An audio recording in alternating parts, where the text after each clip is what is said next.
Today we're making buffalo chicken wings here at Putzel Kitchen. If you're thinking about what to make for the Super Bowl, this is a perfect snack.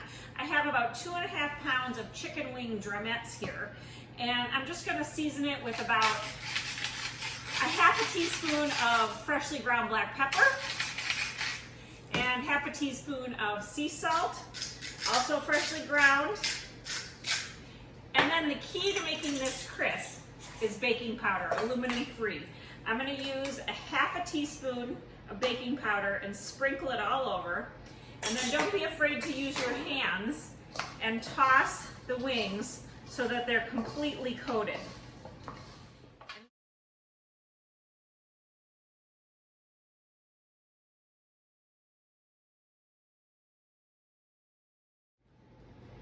While the chicken wings are baking, I have them finishing off in a 400-degree oven right now. They've been in there for about 25 minutes.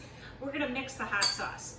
I'm gonna use 1/4 of a cup of Frank's Red Hot Sauce, but if you have another hot sauce that you prefer, feel free to use that. 1/4 of a cup of grapeseed oil. You could also use olive oil. I like grapeseed, it's very neutral in flavor, and it is a little bit healthier than using butter. We're gonna do a teaspoon of honey. If you want it sweeter than that, you're welcome to add more. Just get that honey off the spoon there. And a dash of cayenne pepper. I would just start with a dash because you can't take it away. You can only make it hotter, but once it's hot. They've been in here for about a half an hour. They're nice and golden brown.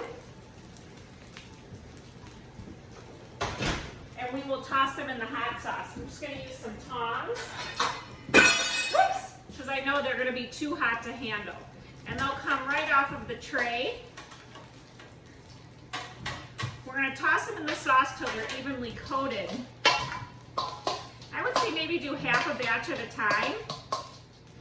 Now that the wings are all coated with the hot sauce, we're going to put it back in the oven for about 10 minutes. So now they're already crispy, and the sauce will bake nicely to it, and they'll be ready to enjoy.